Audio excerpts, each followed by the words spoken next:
आप बोलती है ना, मैं बोल रहा हूँ कसम से, मतलब जितनी आर्मी ने हमने सपोर्ट, मतलब कश्मीर को सपोर्ट करता है, आर्मी आर्मी को बहुत सपोर्ट करता है कश्मीर, ठीक है? बिल्कुल दोस्तों, यार मैं आर्मी से ही हूँ यार, तो मैं बोल रहा हूँ यार, मैं बोल रहा हूँ कि सरेंडर कर दे फिर। सर मुझे, मैंने बोला मतलब मैं मौत की गरीब हूँ, ठीक है? 2 या 3 शॉट बना होगा मेरे को, बस ज्यादा और कितना, एक मैक्स फिर भी आप खाली करोगे मेरे ऊपर बस, क्योंकि आपके पास ट्रेनिंग बहुत होती है, ठीक है सर? अरे दोस्त नहीं करेंगे ना, अभी जो आपने वीडियो देखा है इसको थोड़ी देर में डिस्कस करेंगे, पहले लेक्चर को स्टार्ट कर लेते हैं। So hi guys and welcome back to the channel Deepak Yadav education. Welcome to the daily Hindu news and editorial analysis of 2 October 2022। तो गाइज आज है तारीख 2 अक्टूबर 2022 और है संडे। देखेंगे आज के द हिंदू कंप्लीट न्यूज़पेपर को एनालाइज करेंगे। बट लेक्चर में आगे बढ़ने से पहले अगर आप लोगों को इस लेक्चर का PDF चाहिए तो क्या करना है, सबसे पहले डाउनलोड करना है टेलीग्राम, देन उसके बाद जाके सर्च बॉक्स में टाइप करना Deepak Yadav education UPSC। As you can see guys आप लोग को यह वाला चैनल मिल जाएगा, इस पर क्लिक करना और जाकर इस चैनल को ज्वाइन कर लेना। देखो अगर आप लोग को इस तरीके से ये चैनल नहीं मिलता है तो नीचे डिस्क्रिप्शन बॉक्स में PDF लिंक के नाम से एक लिंक दिया गया है, जैसे आप उस पर क्लिक करोगे ये चैनल ऑटोमेटिकली ओपन हो जाएगा, इसको जाके ज्वाइन कर लेना। ज्वाइन करने से फ़ायदा क्या होगा, यहाँ पर डेली बेसिस पर लेक्चर का PDF मिल जाता है, डेली करंट अफेयर के वीडियो का PDF मिल जाता है और डेली बेसिस पर बहुत सारे डिजिटल नोट्स मिल जाते हैं। नाउ बढ़ते हैं आगे बढ़ने से पहले हमेशा की तरह हम लोग अपने लेक्चर को एक मैप के क्वेश्चन के साथ स्टार्ट करेंगे। तो आज आप सभी लोगों को मैप में जाकर देखना है अल्बानिया को कहाँ पर है ये एग्जैक्टली लोकेटेड, अच्छे से मैप में देखना है। देन उसके बाद आकर नीचे कमेंट सेक्शन में टाइप करना, जिससे कि आप लोग इसको लंबे समय तक याद रख पाओगे। साथ ही साथ में एक क्वेश्चन सॉल्व करेंगे जो कि UPSC प्रीवियस ईयर साल 2015 के प्रीलिम्स में पूछा गया था। डेली बेसिस पर हम लोग यहाँ पर एक प्रीवियस ईयर क्वेश्चन को भी सॉल्व करते हैं। क्वेश्चन क्या बोलता है, प्रधानमंत्री जनधन योजना को लॉन्च किया गया है किस लिए? Option A for providing housing loan to poor people at cheaper interest rate. Option B for promoting women's self help groups in backward areas. Option C for promoting financial inclusion in the country. Option D for providing financial help to the marginalised communities. तो इसका सही answer आप सभी को नीचे comment section में देना है। एटलीस्ट सभी को इसमें पार्टिसिपेट करना है, जैसे मैं आप लोगों से डेली बेसिस पर बोलता हूँ। बाय द वे इसका जो करेक्ट आंसर है वो मैंने आपको टेलीग्राम पर प्रोवाइड करवा दिया है PDF में, वहाँ से भी चेकआउट कर सकते हो। अदरवाइज़ वहाँ पर आंसर नहीं मिलता है तो भी कोई परेशान होने की ज़रूरत नहीं है। वीडियो के लास्ट में इसके करेक्ट आंसर का डिस्कशन हम लोग करेंगे। तो चलो शुभारंभ करते हैं और चलते हैं सबसे पहले थंबनेल वाले इंपॉर्टेंट आर्टिकल की तरफ। जो स्टार्टिंग में आपने वीडियो देखा वो पिछले 2 दिनों में बहुत ज़्यादा वायरल हुआ। आई होप काफ़ी सारे लोग यहाँ पर उसको देख भी चुके होंगे। तो वहाँ पे आपने देखा कि जो हमारी आर्मी है ना, वो बेसिकली यहाँ पे आर्मी के एक आर्मी पर्सनल हैं, वो बातचीत कर रहे हैं एक जैश ए मोहम्मद के आतंकी के साथ में। और ये बातचीत आपने सुना होगा, इसमें ये आतंकी क्या बोलता है, ये बोलता है कि जम्मू एंड कश्मीर में जो आर्मी है उन्होंने बहुत ज़्यादा सपोर्ट किया है कश्मीरीज़ को, और कश्मीरी भी आज के टाइम पर आर्मी को बहुत ज़्यादा सपोर्ट कर रहे हैं। तो इस चीज़ को सुनते हुए हमारे जवान ने बोला कि भाई सरेंडर कर दे। फिर ये बोलता है कि नहीं सरेंडर कर दूंगा तो मार दोगे, लेकिन यहाँ पे हमारे जवान बोलते हैं कि नहीं ऐसा नहीं करेंगे, सरेंडर कर दे। लेकिन ये सरेंडर नहीं करता है और बाद में यहाँ पर ऑब्वियस सी बात है ये मारा जाता है एक ऑपरेशन के तहत। तो बेसिकली एक समय था जहां पर एक कोऑपरेशन नहीं हो पा रहा था आर्मी और कश्मीरी पीपल्स के बीच में, बट आज के टाइम पर वो चीज़ें देखने को मिल रही हैं, ऐसा हम लोग इस वीडियो से समझ सकते हैं। और दूसरा, हालांकि आपने देखा होगा अटैक वगैरह भी बहुत ज़्यादा देखने को मिले। हम लोग लगातार न्यूज़पेपर को कवर करते हैं, हमने काफ़ी बार पढ़ रखा है, जैसे बहुत सारे अटैक भी देखने को मिले हैं। लेकिन दूसरी तरफ यहाँ पर एक छोटा सा यहाँ पर जो डेवलपमेंट है वो भी होता हुआ नज़र आ रहा है, जहां पर आर्मी और कश्मीरी पीपल के बीच में एक कोऑपरेशन नज़र आ रहा है। तो वो जो वीडियो है ना, वो जम्मू एंड कश्मीर के कुलगाम का है, जहां पर 3 जैश ए मोहम्मद के जो टेररिस्ट हैं, आतंकी हैं, इनको 24 घंटे के अंदर अंदर मार दिया गया। 2 ऑपरेशन चलाए गए थे, उस ऑपरेशन के अंदर ही इन आतंकियों का एनकाउंटर किया गया है। और इस आतंकी का कहना है कि जो इंडियन आर्मी है वो बहुत ज़्यादा सपोर्ट कर रही है कश्मीर को, और कश्मीर का भी बहुत ज़्यादा सपोर्ट मिल रहा है आर्मी को। और ऐसे आर्टिकल आपने बहुत सारे देखे होंगे, मतलब 100 से ज़्यादा आर्टिकल्स आपने देखे होंगे जो कि पब्लिश हो चुके हैं पिछले 2 दिनों के अंदर। अब आगे बढ़ते हैं। नाउ नेक्स्ट आर्टिकल पर आते हैं। अगला आर्टिकल बहुत ज़्यादा इंपॉर्टेंट होने वाला है। इसको आप लोग जीएस पेपर नंबर 3 से रिलेट कर पाओगे। हमारे पास में साइंस एंड टेक का जो टॉपिक है वो जीएस पेपर नंबर 3 के अंदर देखने को मिलता है। तो आपने कल ये वाला आर्टिकल भी बहुत पढ़ा होगा। हमारे प्राइम मिनिस्टर ने अभी 5G को लॉन्च कर दिया है कंट्री के अंदर, एक नया एरा स्टार्ट हो चुका है, ऐसा यहाँ पर कल पीएम मोदी ने बोला है। फिर उसके बाद में आप देखोगे 5G की चर्चा बहुत ज़्यादा हो रही है, बहुत लंबे समय से हो रही थी कि 5G कब आएगा। नाउ फाइनली कल यहाँ पर ये लॉन्च हुआ है और बोला गया कि अब लोगों को एक अल्ट्रा हाई स्पीड का इंटरनेट मिलेगा, वायरलेस टेक्नोलॉजी का यहाँ पर इस्तेमाल किया जाएगा। ये सारी बातें पीएम मोदी के थ्रू कल के दिन बोली गई हैं। साथ ही साथ में आज के टाइम पर बहुत सारे जो देश हैं वो ऑलरेडी यहाँ पर 5G का यूज़ कर रहे हैं। इंडिया में काफ़ी लेट आया है लेकिन यहाँ पर आ चुका है। उसके पीछे कई सारे रीजंस भी आपको देखने को मिलेंगे, आगे हम लोग उसको कवर करने वाले हैं, ठीक है ना। तो ये बात तो आपने देखी कि हाँ अब यहाँ पर 5G को लॉन्च कर लिया गया, एक सुपर इंटरनेट को लॉन्च कर लिया गया। अभी तक हम लोग 4G का इस्तेमाल कर रहे थे और बताया जा रहा है कि 4G से लगभग 100 गुना ज़्यादा तेज़ आपको ये 5G देखने को मिलेगा, जहाँ पर आपको 10 Gbps तक की स्पीड मिल सकती है। अब ऑब्वियस सी बात है, जितनी स्पीड बोलते हैं उतनी स्पीड मिलती नहीं है, लेकिन यहाँ पर इतना बताया जा रहा है और ऐसा हर एक कंट्री में है। हर एक कंट्री कहने का मतलब है जैसे साउथ कोरिया के अंदर करेंट टाइम पर बहुत ज़्यादा हाई स्पीड देखने को मिलती है, लेकिन जब आप लोग देखोगे तो वहाँ पर भी जितनी स्पीड बोली गई है उसकी आधी से भी कम है। मतलब जितना बोला जाता है उससे काफ़ी कम स्पीड आपको देखने को मिलती है। ये बात आप लोग को ध्यान में रखनी है। नाउ ये तो आर्टिकल के अंदर चर्चा हो रही है, छोटी सी चर्चा की गई है। अब ये आर्टिकल एग्जाम के लिए कैसे रेलेवेंट हो सकता है? काफ़ी तरीके से रेलेवेंट हो सकता है। इसमें बहुत सारा फैक्चुअल डेटा है जो कि आपको प्रीलिम्स में हेल्प कर सकता है या मेंस के लिए आपको कुछ कंटेंट तैयार करने में मदद कर सकता है। वो डेटा क्या है? तो आपको 5G टेक्नोलॉजी के बारे में कुछ इन्फॉर्मेशन पता होनी चाहिए क्योंकि ये लगातार न्यूज़ में बना हुआ है। 5G टेक्नोलॉजी क्या है? ये बेसिकली हमारे मोबाइल नेटवर्क का 5th जनरेशन है, ठीक है ना। 5th जनरेशन है, इसी वजह से इसको 5G बोलते हैं। स्टार्टिंग 1G से हुई, 1G आया, 2G आया, 3G आया, 4G आया, देन उसके बाद नाउ फाइनली यहाँ पर ये 5th जनरेशन पर हम लोग आ चुके हैं। अब धीरे धीरे ये मतलब इवॉल्व कैसे होता है उसको यहाँ पर समझना थोड़ा सा इंपॉर्टेंट हो जाता है। यानी कि ये जितनी भी जनरेशन्स हैं वो बनी कैसे इनका इवोल्यूशन हुआ है। देखो ये जो सबसे पहली बार इंटरनेट आया है, यानी कि जो 1G आया था, जो पहला जनरेशन था मोबाइल नेटवर्क का, वो बेसिकली 1980s के समय पर लॉन्च हुआ था और उस समय पर रेडियो सिग्नल्स वगैरह का यूज़ हो रहा था। और इस 1G के आने की वजह से हुआ क्या, जो वॉइस कॉल्स हैं वो यहाँ पर होने लगी थी। यानी वॉइस कॉल्स सिर्फ बातचीत हो रही थी फ़ोन के माध्यम से, वॉइस कॉल्स यहाँ पर हो पा रही थी। वॉइस कॉल्स को सपोर्ट करता था ये 1G, इसके अलावा किसी चीज़ को सपोर्ट नहीं किया करता था 1980s के टाइम पर।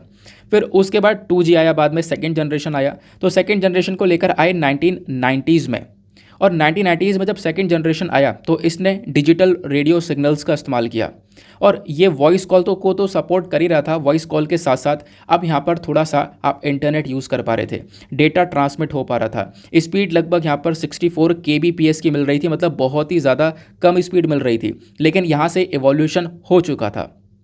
फिर सेकेंड G के बाद में यहाँ पे आता है 3G। 3G आता है लगभग 2000 के आसपास, 1980s, फिर 1990s, फिर 2000। अब आराम से यहाँ पे याद रख पाओगे, इसमें कोई यहाँ पर कन्फ्यूजन क्रिएट नहीं होगा। तो 3G को लॉन्च किया गया 2000 के आसपास। अब यहाँ पर क्या होता है, जैसे ही 3G आता है हम लोग को इंटरनेट स्पीड थोड़ी सी ज़्यादा मिलने लगती है। अभी तक 64 kbps की स्पीड मिल रही थी, अब इंटरनेट स्पीड बढ़कर कितनी हो जाती है, 1 Mbps से लेकर 2 Mbps की स्पीड मिलने लगती है।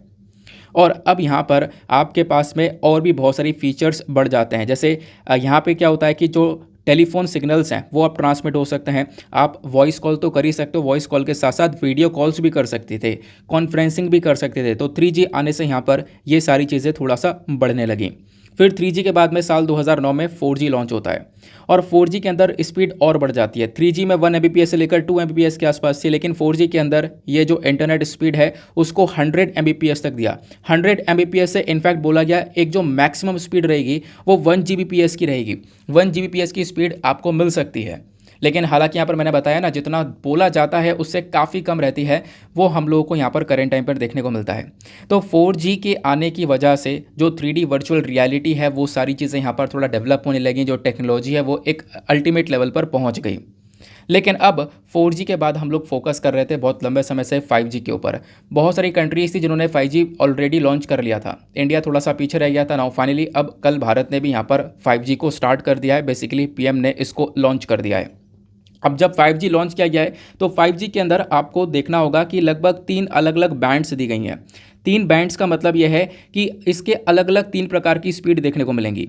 तो इसमें एक लो बैंड है, दूसरा मिड बैंड है और तीसरा हाई बैंड है। लो, मिड और हाई बैंड यहाँ पर इस तरीके से आप लोग यहाँ पर इसको ध्यान में रख सकते हो। जैसे लो बैंड स्पेक्ट्रम में क्या होगा, जो इंटरनेट स्पीड है वो थोड़ी लिमिटेड रहेगी, 100 Mbps तक मिलेगी, यानी 5G स्पीड मिलेगी लेकिन 100 Mbps तक मिलेगी। Mbps का मतलब है मेगाबिट पर सेकेंड। उसके बाद में होगा क्या, ये तो लो बैंड की बात हो गई। इसके बाद यहाँ पर आपको मिड बैंड मिल सकता है। मिड बैंड के अंदर जो स्पीड है वो थोड़ी सी ज़्यादा हो जाएगी, यहाँ पे आप थोड़ा सा और ज़्यादा यहाँ पर इस्तेमाल कर पाओगे। इंडस्ट्री के पर्पज़ से, फैक्ट्री के पर्पज़ से यहाँ पर इसका यूज़ किया जा सकता है। देन उसके बाद में ये लो बैंड के बाद मीडियम आया, मीडियम के बाद यहाँ पर इसमें एक हाई बैंड स्पेक्ट्रम भी रखा गया है। हाई बैंड के अंदर आपको बहुत ज़्यादा एक हाईएस्ट स्पीड मिलेगी, जिससे यहाँ पर आप कह सकते हो कि जो टेक्नोलॉजी है वो और ज़्यादा प्रमोट होगी और इसका यूज़ हम लोग काफ़ी सारी जगह पर कर पाएंगे, क्योंकि इंटरनेट करेंट टाइम पर ना बहुत ज़्यादा इम्पॉर्टेंट हो चुका है सभी लोगों को। अब इंटरनेट के माध्यम से हम लोग काफ़ी सारी चीज़ें बदल सकते हैं, वैसे ही सारी चीज़ें डिजिटलाइज हो चुकी हैं और इंटरनेट मदद कर सकता है हमारे एग्रीकल्चर सेक्टर में, हेल्थ सेक्टर में, अलग अलग वेरियस सेक्टर में। उन सेक्टर्स को और ज़्यादा प्रोमोट करने के लिए, उन सेक्टर्स को और ज़्यादा बेहतर बनाने के लिए यहाँ पर इंटरनेट का इस्तेमाल बहुत आराम से किया जा सकता है। तो 5G हम लोग को इस पर्टिकुलर चीज़ में बहुत हेल्प करेगा। जैसे एग्रीकल्चर के अंदर बहुत सारी कंट्रीज़ ड्रोन्स का इस्तेमाल कर रही हैं, हमने पहले भी इसको कवर कर रखा है, आपको याद होगा। तो वैसे ही हम लोग यहाँ पर एग्रीकल्चर सेक्टर में इंटरनेट का और ज़्यादा उपयोग कर सकते हैं, ऐसा आप लोग यहाँ पर समझ सकते हो। तो 5G के बारे में ये सारी इन्फॉर्मेशन थी। हालांकि कुछ चैलेंजेस भी, यानी कुछ परेशानियाँ भी देखने को मिलेंगी इसको इम्प्लीमेंट करने में। जैसे करेंट टाइम पे जो फाइबराइजेशन है, होता क्या है, ये जो इंटरनेट की कनेक्टिविटी मिल रही है ये आपको फाइबर से, ऑप्टिकल फाइबर से मिल रही है। तो फाइबर की जो कनेक्टिविटी है पूरे इंडिया में नहीं देखने को मिलेगी, बहुत कम एरिया में ये फाइबर की कनेक्टिविटी पहुंची है, ठीक है ना। तो ज़रूरत है यहाँ पर इस फाइबर कनेक्टिविटी को अपग्रेड किया जाए और पूरे भारत भर में इस कनेक्टिविटी को पहुँचाया जाए। ये आपको एक चैलेंज देखने को मिलेगा। दूसरा चैलेंज यहाँ पर जो है ना, इसको चैलेंज नहीं कहेंगे, मैं आपको फिर भी बताता हूँ, make in India hardware challenge. होता यहाँ पर यह है कि एक चैलेंज ये देखने को मिला, अब जब हम लोग इन सारी चीज़ों को इम्प्लीमेंट कर रहे हैं तो इसमें बहुत सारे इक्विपमेंट्स लगते हैं, बहुत सारा सामान लगता है ना। अब होता ये था कि जो इक्विपमेंट है 5G टेक्नोलॉजी को यूज़ करने में, वो सारा इक्विपमेंट पहले हम लोग चाइना से मंगाया करते थे। लेकिन अब की बार ख़ास बात ये हुई है, 5G के अंदर जितना भी इक्विपमेंट हम लोगों ने यूज़ किया है वो सब इंडिजीनियस है, यानी हमने खुद उसको यहाँ पर बनाया है। तो चाइना के ऊपर कोई डिपेंडेंसी नहीं है। इससे डेफिनेटली चाइना शॉक भी हुआ होगा कि भारत ने अब यहाँ पर खुद सारे इक्विपमेंट्स बनाकर इस 5G को लॉन्च भी कर दिया है। चाइना के ऊपर एक टाइम पर लग रहा था कि जो डिपेंडेंसी है काफ़ी ज़्यादा है, हम यहाँ से इक्विपमेंट्स मंगा रहे हैं, बट करेंट टाइम पर 5G को लॉन्च किया गया बिना चाइना के सपोर्ट से, ठीक है ना। तो बस यहाँ पर क्या है, जो ये सामान है ना, इसको बनाने में थोड़ा सा आपको चैलेंज देखने को मिल सकता है, तो इसको भी एक चैलेंज की कैटेगरी में ही रखा गया है, ठीक है ना। तो ये बात यहाँ पे आप लोग ध्यान में रख सकते हो। 5G को लेकर जितने भी इंपॉर्टेंट पॉइंट्स थे, जो भी यहाँ पर आपको मेंस में हेल्प कर सकते हैं, प्रीलिम्स में हेल्प कर सकते हैं, वो सारी बातें कवर की। अगले आर्टिकल पर आते हैं। अब आगे बढ़ने से पहले मेक श्योर करना वीडियो पे जो लाइक का बटन है उसको प्रेस कर दो। 5K प्लस लाइक का टारगेट है, आप लोग यहाँ पर उसको अचीव करवा सकते हो। साथ ही साथ में मेरे साथ में कनेक्ट कर सकते हो। इंस्टाग्राम पे जाना, सर्च बॉक्स में टाइप करना दीपक यादव एजुकेशन, आपको ये प्रोफाइल मिलेगा। यहाँ पे कनेक्ट कर कर अपनी क्वेरीज को मेरे साथ में डिस्कस कर सकते हो।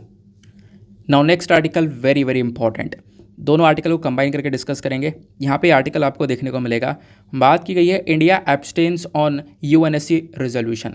तो UNSC यानी यूनाइटेड नेशन सिक्योरिटी काउंसिल के अंदर एक प्रस्ताव रखा गया था, लेकिन वो पास नहीं हो पाया। अब वो पास नहीं हो पाया, मैं आपको उसके बारे में रीज़न बताऊंगा। लेकिन वो जो प्रस्ताव रखा गया था, वो जो रेजोल्यूशन पास होना था, उसमें भारत का क्या इनिशिएटिव रहा, भारत ने इसमें एब्सटेन कर दिया। भारत ने यहाँ पर ना हाँ में वोट दिया ना में वोट दिया। अब ये प्रस्ताव, ये जो रेजोल्यूशन था ना, वो बेसिकली रशिया से संबंधित था। यहाँ पर रशिया की आलोचना की जा रही थी, रशिया को यहाँ पर कंडेम किया जा रहा था, क्रिटिसाइज़ किया जा रहा था। तो इस चीज़ को लेकर बहुत सारी कंट्रीज़ ने सपोर्ट किया, लेकिन इंडिया ने यहाँ पर एब्सटेन कर दिया, ना हाँ में जवाब दिया ना में जवाब दिया, ना हाँ में वोट किया ना में वोट किया। ऐसा आप लोग यहाँ पर समझ सकते हो। एब्सटेन मतलब न्यूट्रल रहना, हम लोग इस वाले स्टांस पे न्यूट्रल रह गए, ठीक है ना। अभी मैं आपको थोड़ा सा और डिटेल से बताता हूँ आखिरकार ये क्या है पूरा का पूरा पर्टिकुलर इशू। समझो इस बात को, रशिया यूक्रेन का जो वॉर है ना, वो स्टार्ट होता है कब से, 24 फरवरी से। उसके बाद आपने देखा बहुत सारा जो यूक्रेन का हिस्सा है वो रशिया ने अपने कंट्रोल में कर लिया, उसको एनेक्स कर लिया यानी कब्जा लिया है, वो रशिया के कंट्रोल में आपको रीजन देखने को मिलेगा। अब ये जो कदम उठाया गया रशिया के थ्रू, इस कदम की आलोचना की जाती है बहुत सारी वेस्टर्न कंट्रीज़ के थ्रू। इनफैक्ट यहाँ पे यूएसए, यूरोपियन यूनियन देखने को मिलेंगे जो कि लगातार यहाँ पर रशिया को क्रिटिसाइज़ करते हैं कि रशिया का ये गलत कदम है। तो अब होता क्या है, यही काम फ्राइडे में यूनाइटेड नेशन सिक्योरिटी काउंसिल के अंदर होता है। देखो ये जो यूनाइटेड नेशन सिक्योरिटी काउंसिल है ना, इसके अंदर टोटल आपको 15 मेंबर्स देखने को मिलेंगे, जिसमें से 5 परमानेंट मेंबर्स हैं और 10 नॉन परमानेंट मेंबर्स हैं। 5 परमानेंट मेंबर्स की जब हम लोग बात करते हैं तो इसमें कौन कौन से देश आते हैं, ध्यान रखना, इसमें है यूएसए, फिर उसके बाद में आता है यहाँ पर यूके, देन उसके बाद में आता है रशिया, देन आता है चाइना और देन आता है फ्रांस। ये पांचों कंट्रीज़ आती हैं परमानेंट मेंबर्स के अंदर में। और जो नॉन परमानेंट मेंबर्स आपको देखने को मिलते हैं, इसमें ये जो नॉन परमानेंट मेंबर हैं ये हर 2 साल में बदलते रहते हैं, आपको पता होना चाहिए। दूसरी इम्पॉर्टेंट बात, इस नॉन परमानेंट मेंबर में इंडिया भी आज इसका मेंबर है as a non permanent member. Clear हो गई बात। तो होता यह है, यूनाइटेड नेशन सिक्योरिटी काउंसिल एक रिजोल्यूशन पास करता है। क्या पास करता है? रिजोल्यूशन, एक प्रस्ताव यहाँ पर लेकर आता है, ठीक है ना। अब पहले क्या होगा, जब यूएनएससी से उसको अप्रूवल मिलेगा तब जाके वो यूनाइटेड नेशन में पास होगा, लेकिन वो यूएनएससी से आगे पास नहीं हो पाया। उसके पीछे का रीज़न आपको पता होना चाहिए। रीज़न यहाँ पर यह है कि कल जब ये रशिया के अगेंस्ट में प्रस्ताव रखा गया तो रशिया ने अपनी वीटो पावर का इस्तेमाल कर दिया, वीटो का यूज़ कर लिया। ध्यान रखना कि जो यूनाइटेड नेशन सिक्योरिटी काउंसिल के अंदर टोटल 15 मेंबर हैं, इसमें जो 5 परमानेंट मेंबर हैं ना, स्थायी सदस्य जो हैं 5 परमानेंट मेंबर, इन पांचों मेंबर्स के पास में एक पावर आती है जिसको हम लोग बोलते हैं वीटो पावर। इस वीटो पावर का मतलब क्या है? इसका मतलब यह है कि सपोज़ यहाँ पे इस यूनाइटेड नेशन सिक्योरिटी काउंसिल में कोई भी रेजोल्यूशन पास हो रहा है, कोई भी प्रस्ताव पास हो रहा है, ठीक है ना, तो इसके लिए यहाँ पे ये पांचों कंट्रीज़ की सहमति चाहिए। अगर इन पांचों कंट्रीज़ में से एक भी कंट्री वीटो पावर का इस्तेमाल कर देती है और यहाँ पर उसको रिजेक्ट कर देती है तो वो आगे बढ़ेगा नहीं। भले ही चारों का अप्रूवल हो, अगर एक भी कंट्री इसको रिजेक्ट कर देगी ना इन पांचों में से, तो वो आगे बढ़ेगा नहीं। ये रिजोल्यूशन आपको ध्यान में रखना है। ठीक बात हो गई, ये आपने समझ में आया पूरा का पूरा मुद्दा। तो रशिया के अगेंस्ट में यूनाइटेड नेशन सिक्योरिटी काउंसिल के अंदर एक प्रस्ताव रखा था। अब पहली बात सर, ये प्रस्ताव रखा किसने था? तो यहाँ पे 2 कंट्रीज़ थी, एक तो अमेरिका था यूएसए और दूसरा आपको अल्बानिया देखने को मिलेगा। इस वजह से आपसे पूछा गया था स्टार्टिंग में अल्बानिया को मैप में देख लेना। तो इन दोनों ने क्या किया था, ये बेसिकली रिजोल्यूशन रखा था और बोला ये कि रशिया जिसने यूक्रेन के कुछ हिस्से को कब्जा लिया है, वो हिस्सा रशिया वापस से यूक्रेन को दे दे। इस प्रकार से यहाँ पे काम किया गया। तो 10 कंट्रीज़ ने इसमें सपोर्ट किया इसको, लेकिन कुछ कंट्रीज़ ने सपोर्ट नहीं किया। और वो कंट्रीज़ जो कि सपोर्ट नहीं की हैं वो कौन कौन सी हैं? इसमें आपको इंडिया देखने को मिलेगा। इंडिया के साथ साथ यहाँ पर एक तरीके से दूसरा कंट्री आपको देखने को मिलेगा, वो है चाइना, और तीसरा कंट्री है ब्राज़ील और चौथा है गैबोन। ये चारों कंट्रीज थी जिन्होंने यहाँ पर सपोर्ट नहीं किया और इंडिया ने बेसिकली एब्सटेन कर दिया, ठीक है ना। इंडिया ने यहाँ पर ना हाँ में वोट दिया ना ना में दिया। हम लोग यहाँ पर न्यूट्रल रहे हैं इस पर्टिकुलर इशू पर, आप ऐसा कह सकते हो। समझ में आ गई बात? ये पूरा इशू समझ में आया। अब आप कहोगे कि सर रशिया ने कुछ हिस्सा कब्जाया, वो हिस्सा वापस से यूक्रेन को देने के लिए ये रिजोल्यूशन पास किया जा रहा था, लेकिन वो हिस्सा है कौन सा? देखो रशिया ने बहुत सारा एरिया कब्जा रखा यूक्रेन का। अब उस एरिया में बेसिकली 4 एरिया की बात की जा रही है और वो 4 रीजन कौन कौन से हैं? उन 4 रीजनों के नाम आपको ध्यान में रखना है। एक का नाम है Kherson, then Zaporizhzhia, then Luhansk and then उसके बाद में दोनेत्स्क। आओ मैं आपको इसको मैप में दिखाता हूँ। तो ये आपको रशिया यूक्रेन का मैप देखने को मिलेगा। इधर रशिया हो गया, इधर यूक्रेन हो गया। यहाँ पे ये आपको ये सारे रीजन देखने को मिलेंगे। वैसे तो ये यूक्रेन का हिस्सा है। इधर आपको नीचे क्रीमिया देखने को मिलेगा जिसको ऑलरेडी रशिया कब्जा चुका है साल 2014 में। लेकिन यहाँ पे जो ये वाला पोर्शन दिख रहा है ये वैसे यूक्रेन का हिस्सा है, लेकिन ये यहाँ पर करेंट टाइम पर रशिया के कंट्रोल में है। लुहांस्क, दोनेत्स्क, ज़ैपोरोजिया, खेरसोन, ये बॉर्डर वाला है रीजन, ठीक है ना। अब रशिया बोलता है कि भैया हम तो कुछ गलत वैसे भी नहीं कर रहे हैं। क्यों? क्योंकि यहाँ पे हमने रेफरेंडम करवा दिया है, वोटिंग करवा दी है, और उस वोटिंग में पता है क्या होता है? जो भी ये चारों रीजन हैं, इन चारों रीजन में 90% लोगों ने वोट दिया है कि हम रशिया के साथ जाना चाहेंगे, ना कि यूक्रेन के साथ में। इस चक्कर में रशिया ने भी वीटो का इस्तेमाल किया और बोला, मतलब वो जो रिजोल्यूशन है उसको आगे पास होने नहीं दिया, क्योंकि मैंने आपको बताया अगर एक भी वीटो इस्तेमाल हुआ तो वो रिजोल्यूशन रिजेक्ट हो जाएगा। समझ में आई बात। और इंडिया ने इस पर्टिकुलर इशू में एब्सटेन कर दिया। हमने दोनों में से किसी को सपोर्ट नहीं किया, ना यूएसए को ना रशिया को। आई होप आपको एक एक बात बहुत अच्छे से बिल्कुल क्लैरिटी के साथ में समझ में आई है। छोटी छोटी इन्फॉर्मेशन आपको ध्यान में रखनी है। नाउ अब मैं आपको प्रीलिम्स के लिए थोड़ी सी इन्फॉर्मेशन दे देता हूँ यूनाइटेड नेशन सिक्योरिटी काउंसिल के बारे में। आखिरकार ये है क्या? देखो, यूनाइटेड नेशन सिक्योरिटी काउंसिल को बनाया गया था यूएन चार्टर के थ्रू 1945 में।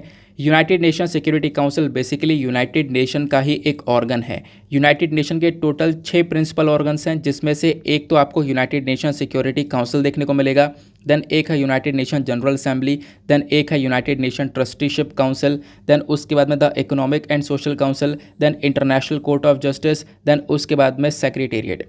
तो 4 आपको ये ऑर्गन देखने को मिलेंगे, 5 ऑर्गन ये देखने को मिलेंगे, और छठा ऑर्गन आपको खुद यूनाइटेड नेशन सिक्योरिटी काउंसिल देखने को मिलता है। यूनाइटेड नेशन सिक्योरिटी काउंसिल का हेडक्वार्टर न्यूयॉर्क में है। टोटल 15 मेंबर्स हैं, 10 नॉन परमानेंट, 5 परमानेंट। अभी हमने डिस्कस किया 5 परमानेंट कौन से मेंबर हैं, अभी मैंने आपको बताया। और इंडिया यहाँ पर अभी के टाइम पर इसमें एक नॉन परमानेंट मेंबर की तरह है, अस्थायी कंट्री की तरह आपको देखने को मिलेगा।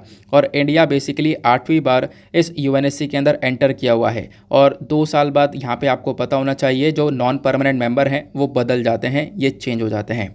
क्लियर हो गई बात? चलो आगे आते हैं। नाउ अगला आर्टिकल एक छोटा सा आर्टिकल है लेकिन बहुत ज़्यादा इंपॉर्टेंट है। इस वाले आर्टिकल को आप लोग जीएस पेपर नंबर 3 एनवायरमेंट से रिलेट कर सकते हो।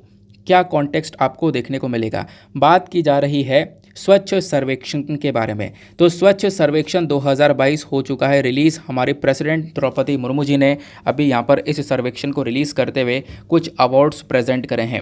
अब नाम से पता चल रहा है स्वच्छ सर्वेक्षण, मतलब कि यहाँ पर क्लीनलीनेस की बात की जा रही होगी, साफ़ सफाई की बात करी जा रही होगी। बिल्कुल सही बात है। मतलब कोई शहर जहाँ पर सबसे ज़्यादा साफ़ सफाई है, कौन सा स्टेट है जहाँ पे सबसे ज़्यादा साफ़ सफाई है, तो उनकी रैंकिंग लेकर आई गई है इस स्वच्छ सर्वेक्षण के अंदर में। आओ छोटा सा यहाँ पर टेबल दिया गया है, इस टेबल में सारा मुद्दा खत्म हो जाएगा। रैंकिंग को समझते हैं। तो अब की बार इंदौर, अब आप सोच रहे होंगे इंदौर पिछली बार भी था, उससे पिछली बार भी, उससे पिछली बार भी। हाँ सही बात है, इंदौर लगातार यहाँ पर आप कह सकते हो एक ऐसा शहर है जहाँ पर सफाई के मामले में वो नंबर 1 पर रहा है। और इस बार भी इंदौर लगभग 6ठी बार नंबर 1 पर आपको देखने को मिलेगा। ठीक है ना? तो यहाँ पे अगर हम लोग साफ़ सफाई के मामले में बात करें तो पहली बात इन रैंकिंग में अगर सिटीज़ की बात करें यानी शहरों की बात करें तो शहर में सबसे नंबर 1 पर आपको इंदौर देखने को मिलेगा। इंदौर को रैंक 1 दिया गया है। सूरत rank 2, then Navi Mumbai rank 3 और विशाखापट्टनम रैंक 4, विजयवाड़ा रैंक 5 और भोपाल रैंक 6। स्टेट वाइज देखोगे तो यहाँ पर मध्य प्रदेश, गुजरात, उसके बाद महाराष्ट्र, आंध्र प्रदेश और मध्य प्रदेश, ये आपको रैंकिंग देखने को मिल जाएगी। वैसे यहाँ पर आपको ये देखना यह है कि इंदौर ने अब की बार फिर से इसको टॉप किया है, 6ठे नंबर पर आता है यहाँ, मतलब 6ठी बार यहाँ पर इस स्वच्छ सर्वेक्षण 2022 को यहाँ पर टॉप किया है इंदौर ने। यहाँ पर सबसे ज़्यादा स्वच्छता या फिर सबसे ज़्यादा साफ़ सफाई देखने को मिलती है। तो ये तो आपने ओवरऑल एक बड़ा डेटा पढ़ा। अब आपसे एग्जामिनेशन में कुछ और भी पूछा जा सकता है। देखो यहाँ पे हम लोग बात करने वाले हैं बेस्ट परफॉर्मिंग स्टेट्स के बारे में, यानी कौन कौन से राज्य हैं जिन्होंने बहुत बेहतर परफॉर्म किया है। लेकिन ये राज्य वो राज्य हैं जहाँ पर 100 से ज़्यादा अर्बन लोकल बॉडीज़ हैं। अगर कोई ऐसा राज्य है जहाँ पर 100 से ज़्यादा अर्बन लोकल बॉडीज़ हैं तो उनके कैटेगरी में देखें तो मध्य प्रदेश ने टॉप किया है। मध्य प्रदेश के अंदर आपको सबसे ज़्यादा साफ़ सफाई या स्वच्छता देखने को मिलती है। दूसरे नंबर पर आता है छत्तीसगढ़ और तीसरे नंबर पर आता है महाराष्ट्र। अब बात करते हैं कुछ ऐसे स्टेट्स जहां पर 100 से कम अर्बन लोकल बॉडीज़ हैं। तो इस कैटेगरी में त्रिपुरा आपको देखने को मिलेगा जहां पर सबसे ज़्यादा साफ़ सफाई है। दूसरे नंबर पर आपको झारखंड देखने को मिलेगा और तीसरे नंबर पर आपको उत्तराखंड देखने को मिलेगा। तो इस पर्टिकुलर इंडेक्स के अंदर यही 3 चीज़ें आपको पढ़नी हैं बस। ठीक है, बस ये 3 चीज़ें पता होनी चाहिए, इसके अलावा आपको और कुछ भी नहीं पढ़ना है। हाँ, कुछ और चीज़ें भी हैं जो कि यूपीएससी के अंदर प्रीलिम्स में पूछी जा सकती हैं। वो क्या है? वो है स्वच्छ सर्वेक्षण है क्या, पर्पज़ क्या है, इसको रिलीज़ कौन करता है। ठीक है ना? आओ ये भी हम लोग कवर कर लेते हैं। देखो, स्वच्छ सर्वेक्षण बेसिकली एक एनुअल सर्वे है। एनुअल मतलब पूरे साल में एक सर्वे कंडक्ट किया जाता है जो कि साफ़ सफाई, हाइजीन, सैनिटेशन के ऊपर फोकस करता है। हमारे शहरों के अंदर, टाउन्स के अंदर साफ़ सफाई कैसी है, उसके हिसाब से उन शहरों की एक रैंकिंग तैयार की जाती है, जिसमें अब की बार लगभग पिछले 6 साल से इंदौर टॉप कर रहा है। देन बात ये भी है कि इस सर्वेक्षण को लॉन्च किया जाता है एज अ पार्ट ऑफ स्वच्छ भारत अभियान। स्वच्छ भारत अभियान का ही एक हिस्सा है, जहां पर हमारा उद्देश्य यह है कि हम इंडिया को साफ़ सुथरा बनाएं और इंडिया के अंदर जो ओपन डेफिकेशन है, यानी खुले में जो शौच हो रहा है, इसको ख़त्म कर दें। इसका मतलब है इंडिया को फ्री ऑफ ओपन डेफिकेशन किया जाए। जो पहला सर्वे था वो लाया गया था 2016 में। उस समय पर इसके अंदर 73 शहर को कवर किया गया था। धीरे धीरे यहाँ पर इसके अंदर शहरों की मात्रा बढ़ती चली गई।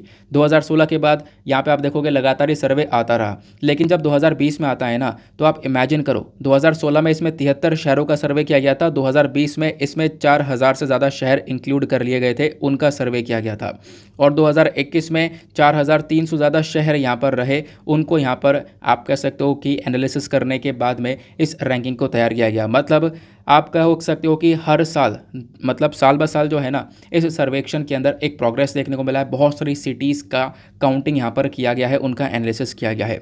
अब एक और इम्पॉर्टेंट बात, इस स्वच्छ सर्वेक्षण को इम्प्लीमेंट करने वाली, इसकी देखभाल करने वाली कौन सी मिनिस्ट्री है, कौन सी मिनिस्ट्री के अंदर ये सारा काम किया जाता है, तो वह है ministry of housing and urban affair. तो इस प्रकार के क्वेश्चंस भी डायरेक्टली प्रीलिम्स में बन जाते हैं। समझ में आया? चलो आगे आते हैं नेक्स्ट आर्टिकल पर। ना होते हैं साइंस एंड टेक पर। आपको पता होगा जो संडे का दिन होता है ना, संडे में एडिटोरियल्स नहीं आते हैं, लेकिन साइंस एंड टेक का पेज आता है। तो साइंस एंड टेक पर बेसिकली आज हमारे पास में केवल 2 इंपॉर्टेंट आर्टिकल हैं, क्योंकि यहाँ पर आपको 2 ही केवल मतलब अच्छे आर्टिकल देखने को मिलेंगे। एक तो यह है साइंस एंड टेक का, बहुत शानदार आर्टिकल है, बहुत सारी इन्फॉर्मेशन मैं आपको देने वाला हूँ। फिर एक आर्टिकल आपको ये देखने को मिलेगा, यहाँ पर प्लैनेट के बारे में चर्चा की जा रही है और सौर मंडल के अंदर हम लोग यहाँ पे डिस्कशन करेंगे मार्स के बारे में, मंगल के बारे में। फिलहाल हमने इसके बारे में 1-2 दिन पहले पढ़ रखा था, बट आज ये द हिंदू में आया है, तो इसको हम लोग कवर करेंगे। लेकिन पहले इस वाले पर्टिकुलर आर्टिकल को देखते हैं। अब पता होगा संडे में काफ़ी सारे आर्टिकल यहाँ पर हमारे डॉक्टर बाला सुब्रमण्यम साहब के थ्रू लिखे जाते हैं। काफ़ी अच्छा आर्टिकल ये लिखते हैं संडे में साइंस एंड टेक के पेज पर। तो आज भी यहाँ पर उन्होंने एक आर्टिकल लिखा है, जहाँ पर ये बात करते हैं कि कैसे इंडिया ग्लोबल वार्मिंग के इम्पैक्ट को कम कर सकता है। जो लगातार टेम्परेचर इंक्रीज़ हो रहा है, गर्मी बढ़ती हुई नज़र आ रही है, इस चीज़ को कैसे कंट्रोल किया जा सकता है। कुछ कदम हम लोग अपने एग्रीकल्चर सेक्टर में, यानी कृषि वाले क्षेत्र में उठा सकते हैं और उसी से हम लोग ग्लोबल वार्मिंग के ऊपर बहुत ज़्यादा प्रभाव डाल सकते हैं। इसको काफ़ी हद तक कंट्रोल कर सकते हैं, काफ़ी हद तक रिड्यूस कर सकते हैं, ऐसा यहाँ पर राइटर ने मेंशन किया है। राइटर ये बोलते हैं, देखो यूएस की एनवायरमेंटल प्रोटेक्शन एजेंसी है, उसने कुछ चीज़ों के ऊपर पॉइंट आउट किया। उन्होंने यहाँ पर बोला जब से इंडस्ट्रियल रेवोल्यूशन हुआ है, जब से यहाँ पर इंडस्ट्रीज़ आना स्टार्ट हुई हैं, लगभग साल 1800 में यहाँ पर इंडस्ट्रियल रिवॉल्यूशन स्टार्ट हुआ था। और उस समय के बाद में धीरे धीरे हमने देखा बहुत सारी इंडस्ट्रीज़ बन गई। अब इंडस्ट्रीज़ बन गई तो क्या हुआ, पोल्यूशन होना स्टार्ट हो गया, कार्बन डाइऑक्साइड बहुत ज़्यादा बढ़ रहा है। लगभग वहाँ पे उन इंडस्ट्रीज़ के अंदर बहुत सारा तेल जलाया गया, जिसकी वजह से ग्रीन हाउस गैसेस यहाँ पर इंक्रीज़ हो रही हैं। फ्यूल जलाया गया है ना, फ्यूल जला कर मशीन चलाई गई, जिसकी वजह से बहुत ज़्यादा पोल्यूशन हुआ। मीथेन, नाइट्रस ऑक्साइड हो गया, सल्फ़र, फॉस्फोरस, ओजोन हो गया, ये सारी चीज़ें हमारे वातावरण के अंदर रिलीज़ होती हुई नज़र आई। तो 1800 के बाद से, जब से इंडस्ट्रियल रिवॉल्यूशन हुआ, तभी से यहाँ पर पोल्यूशन तेज़ी से इंक्रीज़ होना स्टार्ट हो गया। और सिचुएशन करेंट टाइम पर ऐसी है कि अब कदम उठाना पड़ेगा हम लोगों को इस पोल्यूशन को कंट्रोल करने के लिए, क्योंकि एटमॉस्फेयर के अंदर जो कार्बन डाइऑक्साइड है वो बहुत बढ़ चुका है। 18th सेंचुरी से इसको जब आप लोग कंपेयर करोगे साल 2020 में, तो साल 2020 में मतलब आप कह सकते हो कि 200 गुणों से ज़्यादा यहाँ पर एक इंक्रीमेंट देखने को मिला है। मतलब बहुत ज़्यादा पोल्यूशन हो गया है 200 सालों के अंदर। पिछले 200 सालों में 1800 से जब करंट टाइम देखोगे तो 200 सालों में बहुत ज़्यादा एक डिफरेंस क्रिएट हो गया है। उस समय पर जो पोल्यूशन ना के बराबर था, वो आज के समय पर पोल्यूशन इतना ज़्यादा है कि सभी कंट्रीज़ मिलकर कोशिश कर रही हैं उस पोल्यूशन को कंट्रोल करने की, उसको कम करने की। तो ये हालात देखने को मिलेंगे, ऐसा यहाँ पर राइटर मेंशन करते हैं। फिर राइटर ने बोला कि देखो फूड एंड एग्रीकल्चर ऑर्गेनाइजेशन जो है ना, इन्होंने कुछ पॉइंट्स मेंशन किए हैं। इन्होंने ये बोला कि एग्रीकल्चर सेक्टर, जो कृषि वाला क्षेत्र है ना, यहाँ से भी पोल्यूशन होता है। तो इस एग्रीकल्चर सेक्टर के अंदर कुछ चेंजेस क्यों ना किए जाएं, यहाँ पर भी हम लोग कुछ बदलाव कर सकते हैं। ऐसा क्यों? क्योंकि इंडिया की बात करें तो इंडिया में कृषि बहुत ज़्यादा होती है। इनफैक्ट जहाँ पर सबसे ज़्यादा रोज़गार है ना करेंट टाइम पर, वो एग्रीकल्चर ही सेक्टर है भारत में। तो इंडिया करेंट टाइम पर सेकंड लार्जेस्ट प्रोड्यूसर है चावल का, गेहूं का, शुगर केन का, कॉटन का, मूंगफली का।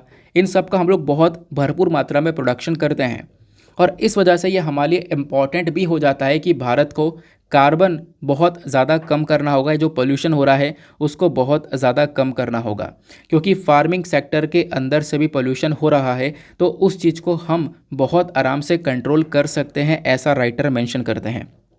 राइटर ने यहाँ पर और क्या बोला, राइटर ने बोला कि देखो जो क्लाइमेट फ्रेंडली एग्रीकल्चर है ना, ये क्लाइमेट फ्रेंडली एग्रीकल्चर बहुत ज़्यादा अच्छा कॉन्सेप्ट है। इससे हमारे एनवायरनमेंट को तो फ़ायदा होगा ही होगा, साथ ही साथ में कुछ नई इनकम जनरेट हो पाएगी हमारे किसान भाइयों की, कुछ नए तरीके से वो पैसा कमा पाएंगे, ऐसा यहाँ पर बोला जा रहा है। तो बोल क्या रहे हैं कि बेसिकली हम लोग सोलर एनर्जी का इस्तेमाल कर सकते हैं हम लोग अपने एग्रीकल्चर सेक्टर के अंदर। इंडियन फार्मर्स करेंट टाइम पर ना केवल चावल गेहूं उगा रहे हैं, इसके अलावा बहुत सारे और भी अलग अलग प्रकार के अनाज उगाए जाते हैं। जैसे फूड ग्रेन्स के अंदर आप देखोगे मिलेट यानी जो बाजरा है उसको ग्रो किया जाता है, जबकि बाजरा बहुत ज़्यादा फ़ायदेमंद है इस चावल और आटे से, ऐसा हम लोग कह सकते हैं। जब आप लोग बाजरा का क्वांटिटी देखोगे, इसके अंदर जो बेसिकली न्यूट्रिशन है वो न्यूट्रिशन बहुत ज़्यादा अल्टीमेट लेवल का है। बाजरे के अंदर आपको अच्छा प्रोटीन, फैट, फाइबर कंटेंट, ये सारी चीज़ें मिल जाती हैं जो कि राइस और जो वीट है उसमें कम मिलती हैं। तो इंडिया आज के टाइम पर इस एग्रीकल्चर सेक्टर में बहुत तेज़ी से आगे बढ़ रहा है। जो हमारे फार्मर्स हैं वो बहुत तेज़ी से आगे बढ़ रहे हैं, तो हमें यहाँ पर थोड़ा बहुत ध्यान देना होगा, ऐसा यहाँ पर मेंशन किया जाता है। ये बात समझ में आई। इसके अलावा मैं आपको थोड़ा एडिशनल पॉइंट्स बताता हूँ जो कि इंपॉर्टेंट है। एग्रीकल्चर सेक्टर में हम लोग रिन्यूएबल एनर्जी का इस्तेमाल कर सकते हैं। रिन्यूएबल एनर्जी मतलब सोलर एनर्जी का, जो सूर्य से ऊर्जा निकल रही है ना, उसका इस्तेमाल कर सकते हैं। अब कैसे, देखो समझो इस बात को। जो एग्रीकल्चर सेक्टर है उसमें बहुत सारी मशीन्स का इस्तेमाल हो रहा है, वाटर पंप का इस्तेमाल हो रहा है, सिंचाई करने के लिए वाटर पंप का इस्तेमाल करते हैं। अब वो चल कैसे रहा है, उसमें पहले डीजल डालकर चलाया जा रहा है, डीजल जल रहा है, पेट्रोल जल रहा है, तो उसकी वजह से पोल्यूशन बहुत ज़्यादा हो रहा है। ट्रैक्टर के अंदर पेट्रोल का इस्तेमाल हो रहा है, जो सोलर ड्रायर्स होते हैं उसके अंदर यहाँ पर बैटरीज का इस्तेमाल हो रहा है। तो काफ़ी सारी ऐसी चीज़ें हैं जहाँ पर तेल जल रहा है, फ्यूल जल रहा है, जिसकी वजह से पोल्यूशन बहुत ज़्यादा हो रहा है। अब उस चीज़ को हम लोग बहुत आराम से, मतलब ऐसा नहीं है बहुत ज़्यादा भारी काम करना होगा, बहुत आराम से कंट्रोल कर सकते हैं, वो बात रखी गई है। तो आपसे मेंस में भी अगर क्वेश्चन पूछा जाए या इंटरव्यू पर्सपेक्टिव से ही पूछा जाए कि हम एग्रीकल्चर सेक्टर्स के अंदर क्या कर सकते हैं, कैसे हम लोग यहाँ पर रिन्यूएबल एनर्जी को एग्रीकल्चर सेक्टर में प्रमोट कर सकते हैं, तो इस बेसिस पर आप बहुत अच्छे अच्छे पॉइंट्स यहाँ पर लिख सकते हो। मैं आपको दिखाता हूँ, डायरेक्टली पॉइंट पर लेकर चलता हूँ। पहली चीज़ देखो, जो सोलर एनर्जी है ना, वो हमारे एग्रीकल्चर सेक्टर को बहुत अच्छी एनर्जी सप्लाई कर सकती है। जैसे solar pumping system, current time पर जो पंप का इस्तेमाल किया जाता है, उस पंप के अंदर बहुत सारा तेल डाला जाता है, जिसको जलाने के बाद में पोल्यूशन बहुत ज़्यादा होता है। उसके बाद में पानी से सिंचाई की जाती है। लेकिन सोलर पंपिंग के अंदर क्या होगा कि जो सोलर पंप है ना, उसको जो एनर्जी चाहिए होगी वो सोलर एनर्जी से मिलेगी, यानी कि जो सूर्य की एनर्जी है, सूर्य की जो ऊर्जा है, उससे यहाँ पर वो एनर्जी सोलर पंप को मिलेगी, उससे वो चलेगा। यहाँ पर कोई भी इलेक्ट्रिसिटी या कोई भी फ्यूल का इस्तेमाल नहीं होगा, है ना। तो इससे हम लोग इरिगेशन कर पाएंगे, क्योंकि इससे बिजली बच गई, इलेक्ट्रिसिटी बच गई। क्योंकि इलेक्ट्रिसिटी जो बन रही है वो भी तो कोयला जलाकर बन रही है ना। अब कोयला बहुत ज़्यादा मात्रा में जल रहा है, तो वहाँ से भी बहुत सारा पोल्यूशन हो रहा है, तो वो भी यहाँ पर कंट्रोल हो पाएगा। तो सोलर एनर्जी का इस्तेमाल हम लोग सोलर पंपिंग सिस्टम में कर सकते हैं। दूसरा, सोलर क्रॉप ड्राइंग होता यहाँ पर यह है कि अलग अलग प्रकार के सोलर ड्रायर्स आते हैं, यानी कि हमारी फसलों को सुखाने के लिए, पटैटोस, ग्रेन, कैरेट, मशरूम, इनको सुखाने के लिए सोलर ड्राई का इस्तेमाल किया जाता है। तो हम लोग सोलर ड्राई मतलब अलग अलग ड्राइंग का इस्तेमाल किया जाता है, तो हम लोग सोलर क्रॉप ड्राई का इस्तेमाल कर सकते हैं, यानी कि एक ऐसा ड्रायर यूज़ कर सकते हैं जो कि सोलर एनर्जी यूज़ करेगा, ना कि कोई और इलेक्ट्रिसिटी वगैरह यूज़ करेगा। तो यहाँ पे इलेक्ट्रिसिटी अगेन बच जाएगी, पोल्यूशन यहाँ पे कम होगा। हम लोग डायरेक्टली सोलर एनर्जी का इस्तेमाल कर रहे होंगे, रिन्यूएबल एनर्जी का इस्तेमाल कर रहे होंगे। देन बात आती है सोलर स्प्रेइंग की, यानी कि होता यह है कि फसलों के ऊपर कीटनाशक छिड़का जाता है ताकि अपनी फसलों को कीटाणुओं से बचाया जाए। तो उसके लिए भी यहाँ पर हम लोग सोलर पेस्टिसाइड स्प्रेयर मशीन का इस्तेमाल कर सकते हैं, यानी एक ऐसी मशीन जो कि इंसेक्टिसाइड को स्प्रे करेगी पूरे खेत में, लेकिन उस मशीन के पास में जो एनर्जी आ रही होगी ना, वो सोलर एनर्जी होगी, रिन्यूएबल एनर्जी होगी। यानी सूर्य के माध्यम से जो ऊर्जा जनरेट हो रही है, उसी के माध्यम से हम लोग यहाँ पर उस मशीन का इस्तेमाल करेंगे। ठीक बात हो गई, क्लियर हुआ। देन आता है सोलर पावर ट्रैक्टर। अब ट्रैक्टर का इस्तेमाल करते हैं, उसमें भी फ्यूल डलता है, तो ट्रैक्टर भी हम लोग सोलर पावर ट्रैक्टर इस्तेमाल कर सकते हैं, क्योंकि ट्रैक्टर ने ही हमारे एग्रीकल्चर सिस्टम को पूरी तरह से चेंज किया है। तो ट्रैक्टर हमारे लिए इम्पॉर्टेंट तो है ही, लेकिन जो सोलर पावर ट्रैक्टर है वो एक अच्छा ऑप्शन हो सकता है। इसको डायरेक्टली हम लोग दिन में चला सकते हैं, धूप में चला सकते हैं, जिससे सन की एनर्जी से वो जो ट्रैक्टर है वो चलता रहेगा, सोलर एनर्जी से चलता रहेगा। सोलर एनर्जी से दिन में चलेगा, तो आपको अगर रात में करना हो तो कैसे करेंगे, तो हम लोग बैटरीज़ के अंदर उस सोलर एनर्जी को स्टोर करके रख सकते हैं, और उन बैटरीज़ का जो एनर्जी है ना, वो रात में यहाँ पर उन ट्रैक्टर में यूज़ किया जा सकती है। तो इस प्रकार से यहाँ पर सोलर एनर्जी का इस्तेमाल किया जा सकता है एग्रीकल्चर सेक्टर में। आई होप आपको यहाँ पर इस चीज़ को रिगार्डिंग एक बहुत अच्छे से क्लैरिटी मिल चुकी है। चलो नेक्स्ट आर्टिकल पर आते हैं। अगला आर्टिकल काफ़ी रेलिवेंट है। यहाँ पे बात की जा रही है Mars rover finds sedimentary surface rocks under planet surface. Simple से शब्दों में बोलूँ तो जो मंगल ग्रह है, जो मार्स है ना, उसके ऊपर मतलब उसकी ज़मीन के अंदर पानी की कुछ यहाँ पे सतह पाई गई है। पानी की सतह का मतलब है, बोला जा रहा है कुछ बिलियन साल पहले यहाँ पे एक भीषण बाढ़ आई थी मार्स के ऊपर। मतलब यहाँ पे एक फ्लड आया था, बहुत तगड़ा फ्लड आया था, ऐसा यहाँ पर कुछ एविडेंसेस, कुछ सबूत मिले हैं चाइना को। अब वो सबूत क्या हैं, कैसे वर्क कर रहे हैं, वो सब मैं आपको समझाता हूँ।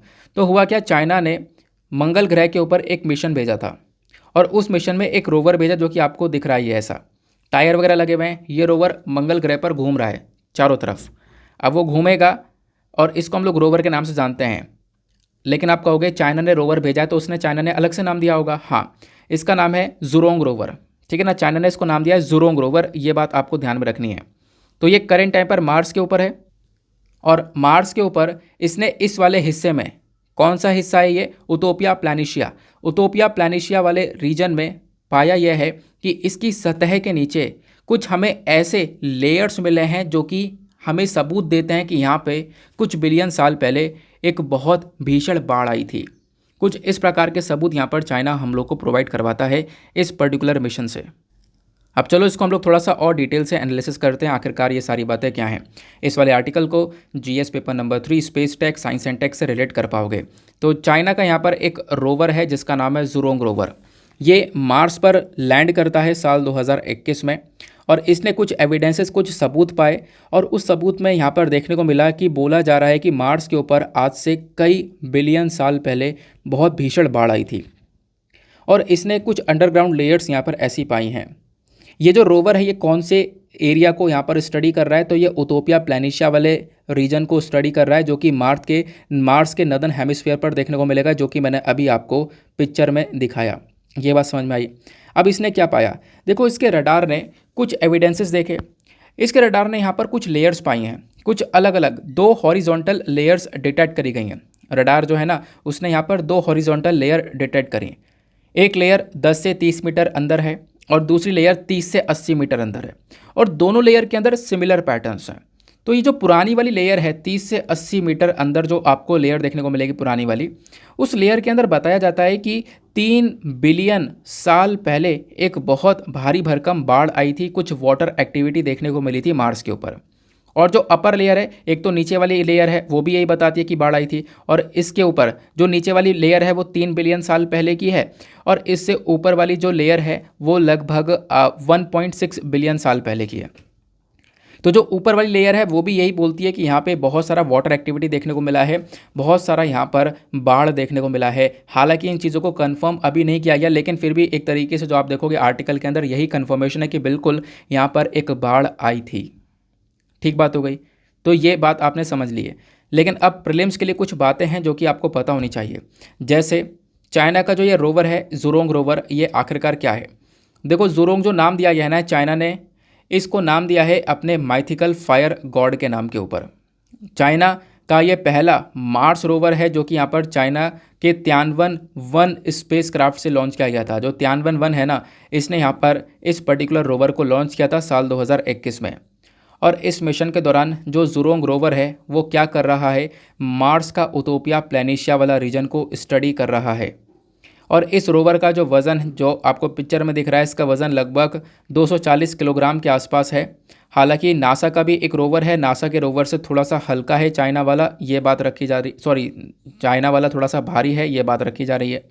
देन उसके बाद में अब इस रोवर को एनर्जी कहाँ से मिल रही है, कैसे वर्क कर रहा है, तो यहाँ पर सोलर पैनल्स की मदद से, इसके अंदर सोलर पैनल्स है जिससे यहाँ पर इसको एनर्जी मिल रही है।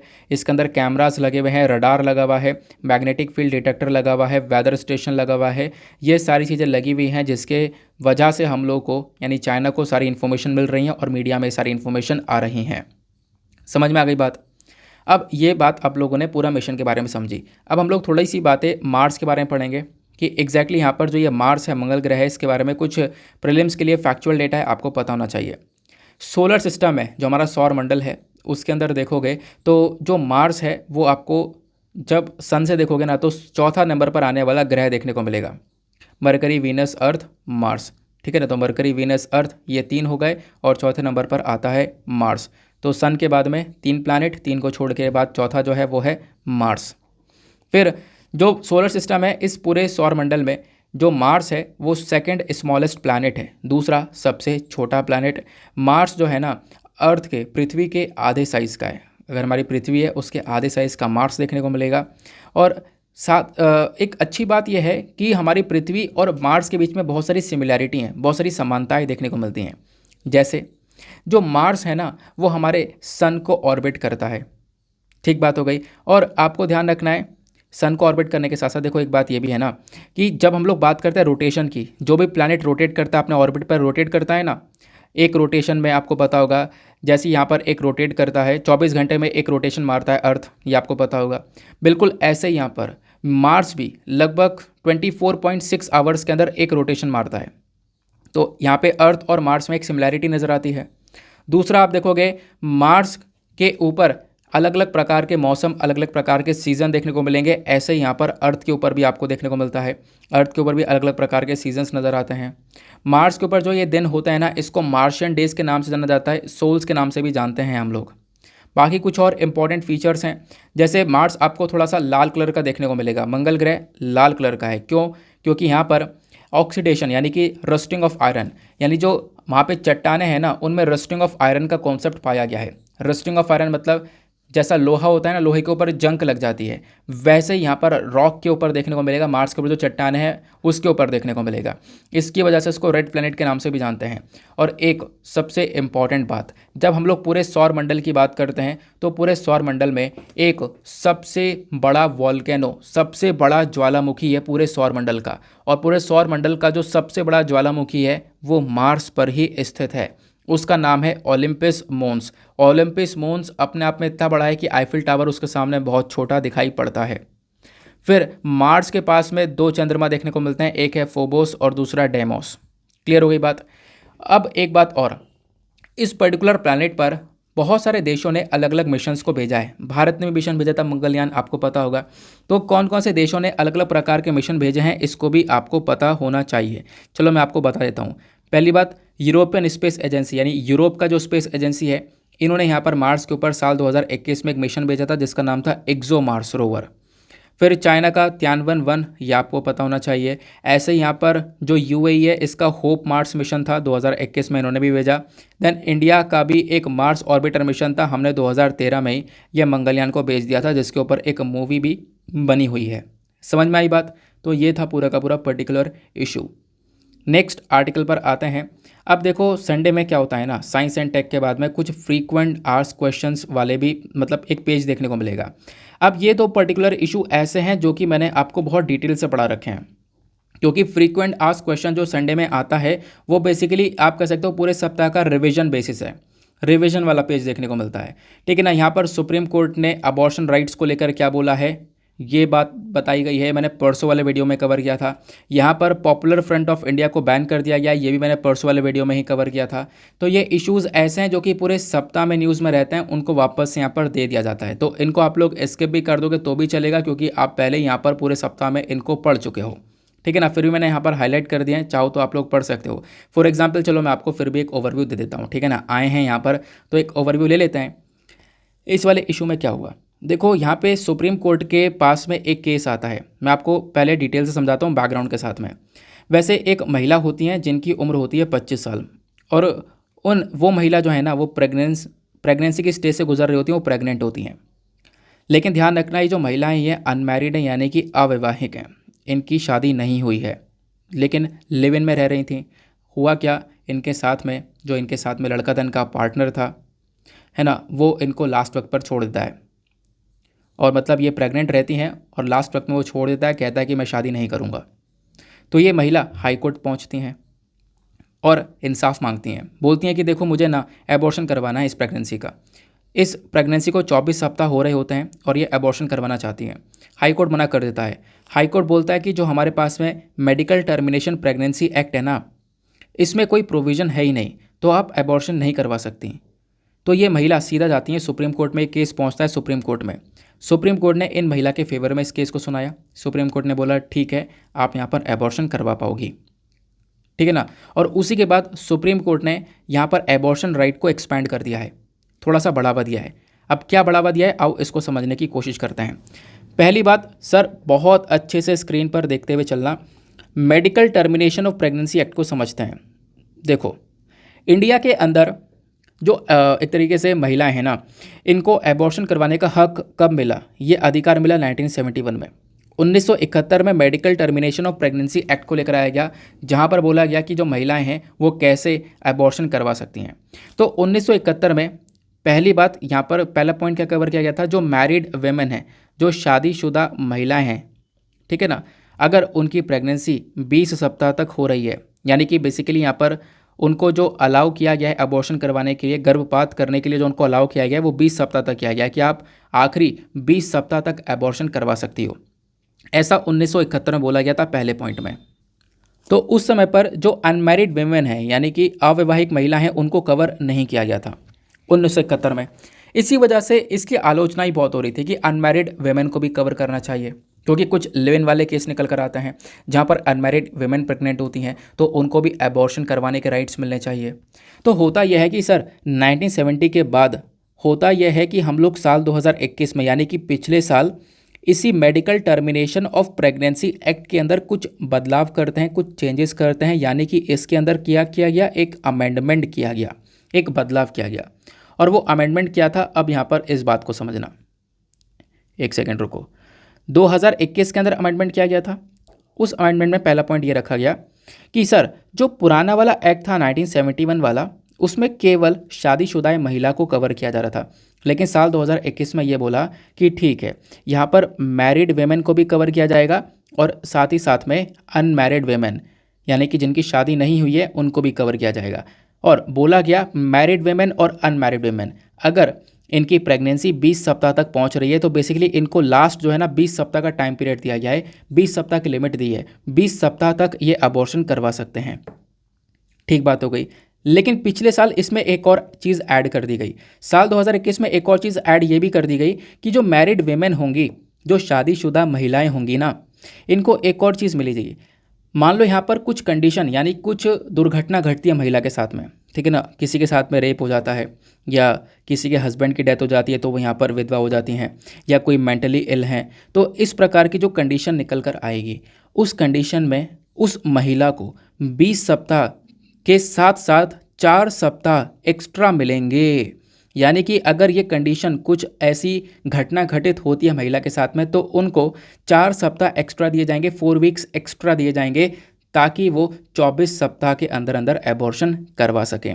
लेकिन ये सिर्फ मैरिड वेमेन के लिए है, शादीशुदा महिला के लिए है, अनमैरिड वेमेन को कवर नहीं किया गया है। अनमैरिड वेमेन को सिर्फ और सिर्फ 20 सप्ताह तक ही अलाउ किया गया है, ऐसा साल 2021 में कर दिया गया था। लेकिन ये जो केस है ना, पर्टिकुलर केस, इस केस के अंदर जो 25 साल की महिला हैं, इनकी जो प्रेगनेंसी है वो बेसिकली 24 सप्ताह की हो रही थी। तो इसी वजह से हाई कोर्ट ने मना कर दिया। हाई कोर्ट ने बोला कि सर जो 2021 का एमटीपी का एक्ट है ना, ये अलाउ नहीं करता है, क्योंकि इसके अंदर अनमैरिड वेमेन को कवर नहीं किया गया है। अनमैरिड वेमेन को सिर्फ और सिर्फ लिमिट दी गई है 20 सप्ताह तक, आप 20 सप्ताह तक एबॉर्शन करवा सकते हो। लेकिन इस महिला की जो यहाँ पर प्रेगनेंसी है वो 24 सप्ताह में चल रही थी, जिसके बाद सुप्रीम कोर्ट में केस जाता है और सुप्रीम कोर्ट ने इस एबॉर्शन राइट को एक्सपेंड कर दिया है। सुप्रीम कोर्ट ने मांग ये करी है कि जो भैया मेडिकल टर्मिनेशन प्रेगनेंसी एक्ट है, इसके अंदर जो आपने मैरिड वेमेन के लिए ये प्रोविजंस ऐड करे हैं ना, इसमें अनमैरिड वेमेन को भी ऐड कर दिया जाए। जो यहाँ पर अनमैरिड वेमेन है उनके साथ में कोई घटना होती है तो उसको भी यहाँ पर ऐड कर दिया जाए, उनको भी 24 सप्ताह तक एबॉर्शन करवाने का जो पावर है वो दिया जाए, राइट है बेसिकली वो दिया जाए। ठीक बात हो गई।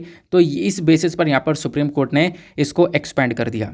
आई होप आपको सारी बातें क्लियर हो चुकी हैं। MTP 1971 का एक्ट क्या है, 28 से लेकर 24 वीक्स को बढ़ाने के लिए यहाँ पर सुप्रीम कोर्ट ने मेंशन किया है।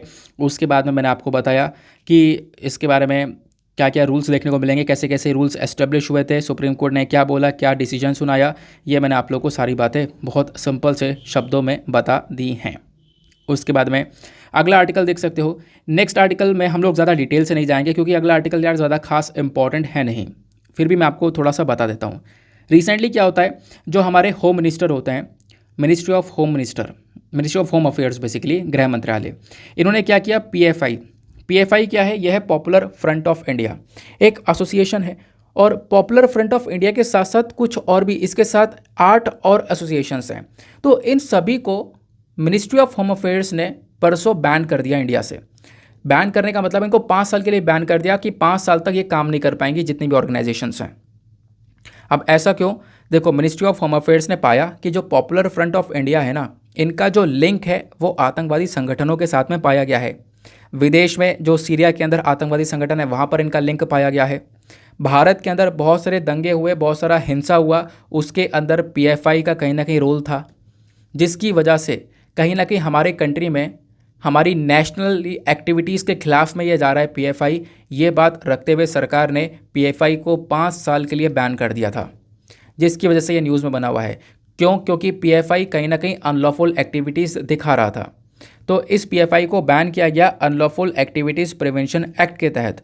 तो UAPA एक्ट में क्या बोला गया है कि भारत के अगेंस्ट में जो भी हरकतें होंगी, इंडिया की नेशनलिटी, इंडिया की सोवरेनिटी, इंडिया की इंटीग्रिटी के खिलाफ अगर कोई हरकत कर रहा होगा कोई भी व्यक्ति या कोई भी ऑर्गेनाइजेशन, तो उसको यहाँ पर इस UAPA एक्ट के तहत चार्ज किया जा सकता है ना। UAPA एक्ट के तहत उसको अरेस्ट किया जा सकता है।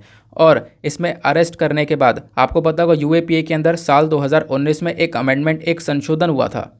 और उस संशोधन के बाद में यहाँ पर बोला गया कि UAPA के पास में पावर ये आ चुकी है कि वो अब किसी भी एक व्यक्ति को भी, अभी तक इससे पहले पावर क्या थी कि कोई भी ऑर्गेनाइजेशन, कोई भी संगठन, कोई भी एसोसिएशन है, उसको यहाँ पर वो टेररिस्ट का मतलब दर्जा दे सकता है, उसको बैन कर सकता है। लेकिन 2019 के अंदर जो चेंजेस हुए थे उसके बाद UAPA के पास में कुछ पावर्स आती हैं। उस पावर्स के तहत UAPA एक सिंगल इंडिविजुअल को भी, एक लौते व्यक्ति को भी यहाँ पर आतंकवादी घोषित कर सकता है।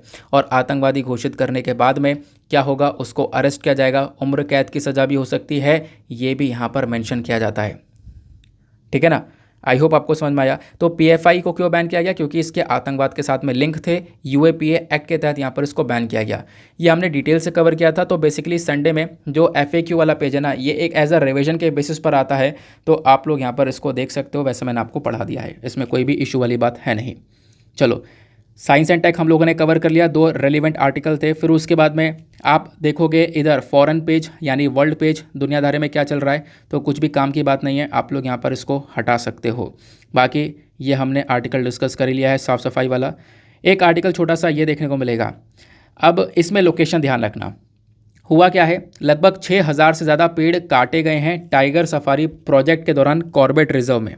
कॉर्बेट टाइगर रिजर्व में 6000 से ज़्यादा पेड़ काटे गए हैं, ऐसा FSI की यानी फॉरेस्ट सर्वे ऑफ इंडिया की रिपोर्ट बोलती है।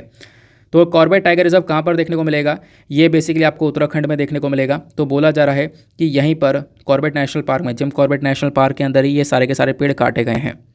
लेकिन उत्तराखंड यहाँ पर इस चीज़ को डिनाई करता है कि ऐसा नहीं है, हमने इतने पेड़ नहीं काटे हैं। तो उस चीज़ को लेकर एक इशू चल रहा है। बस करना क्या है, ध्यान ये रखना, जिम कॉर्बेट नेशनल पार्क कहाँ पर है, ठीक है ना। तो ये एग्जैक्टली आपको लोकेशन ज़रूर से ध्यान में रखनी है। जो कॉर्बेट टाइगर रिजर्व आपको ये कहाँ पर देखने को मिलेगा, ये आपको उत्तराखंड में देखने को मिल जाता है। समझ में आ गई बात।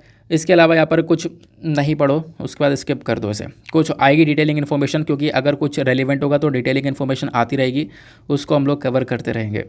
बाकी थंबनेल वाला आर्टिकल मैंने आपके साथ में डिस्कस कर ही लिया है। आज थोड़ा रिलैक्स करो, थोड़े बहुत आर्टिकल थे जो कि हमने कवर किए। हाँ, एक छोटा सा आर्टिकल और है, उसके बारे में भी मैं आपको बता देता हूँ। यहाँ पे बात की जा रही है सितंबर के अंदर जो जीएसटी का रेवेन्यू है, गुड्स एंड सर्विस टैक्स की जो कमाई है वो लगभग 26% से बढ़ती हुई नज़र आई है, ऐसा यहाँ पर बोला गया। ठीक है ना। अब देखो ये भी बात याद रखने की नहीं है, क्योंकि हर महीने ये डेटा आता है। हर महीने का डेटा याद रखोगे क्या? नहीं, बिल्कुल नहीं, कि हर महीने जीएसटी रेवेन्यू कितना रहा कितना नहीं रहा, क्योंकि अभी अक्टूबर का मंथ खत्म हुआ है तो जीएसटी रेवेन्यू के बारे में बात की गई है। अभी कुछ दिन रुको, कल आपको देखने को मिलेगा इन्फ्लेशन के बारे में, कि पिछले महीने इन्फ्लेशन कैसा रहा है, वो बात बताई जाएगी। तो वो चीज़ें हर महीने आपको कवर नहीं करनी होती है। ठीक है ना, ये बात आप लोग दिमाग में डाल लेना, क्योंकि ये हर महीने चेंज होता रहता है पर्टिकुलर डेटा। तो छोटे मोटे आर्टिकल थे जो भी हमने कवर किए, साथ ही साथ साइंस एंड टेक के कवर किए, फ्रीक्वेंट आस्क्ड क्वेश्चंस के भी छोटे आर्टिकल हम लोगों ने कवर कर लिए हैं। नाउ फटाफट हम लोग अपने प्रीलिम्स के क्वेश्चन के आंसर को देख लेते हैं। तो साल 2015 का आपका क्वेश्चन था, प्रधानमंत्री जन धन योजना को लॉन्च किया गया है किस चीज़ के लिए? तो इसका करेक्ट आंसर आपको सी देखने को मिलेगा, यानी प्रधानमंत्री जन धन योजना फाइनेंशियल इंक्लूजन को प्रमोट करता है हमारे देश में।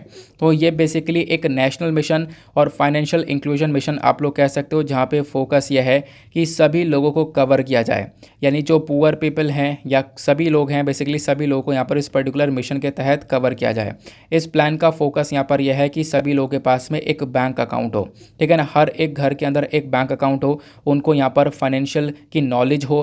ठीक है ना, उनको यहाँ पर बैंकिंग की नॉलेज हो। ये बेसिकली इसका टारगेट है। तो ये क्या करता है, फाइनेंशियल इंक्लूजन को कंट्री में प्रमोट करता है, पैसे के बारे में जागरूकता फैलाने की बात करता है, बेसिकली बैंकिंग फैसिलिटीज़ देने के बारे में बात करता है। हर एक घर के अंदर एक बैंक अकाउंट हो, उस चीज़ को यहाँ पे प्रमोट करने का काम करता है। ठीक है ना, तो ये बात आप लोग ध्यान में रख सकते हो। नाउ इसी के साथ हम लोग करते हैं अपने लेक्चर को समाप्त। और देखो जो आर्टिकल पढ़ाए हैं वही रेलिवेंट है, इसके बाद एक आध आर्टिकल आपको और देखने को मिलेंगे, लेकिन वो रेलिवेंट नहीं है। ठीक है ना, क्योंकि सिलेबस के अकॉर्डिंग अगर हम लोग बात करें तो उसके हिसाब से हम लोग चलते हैं। बाकी कुछ और छोटे छोटे आर्टिकल्स हैं वो यहाँ पर आपके काम के नहीं देखने को मिलते हैं। मिलते हैं आपसे अगले वीडियो में। आज के लिए bye bye, have a nice day, thank you and जय हिंद।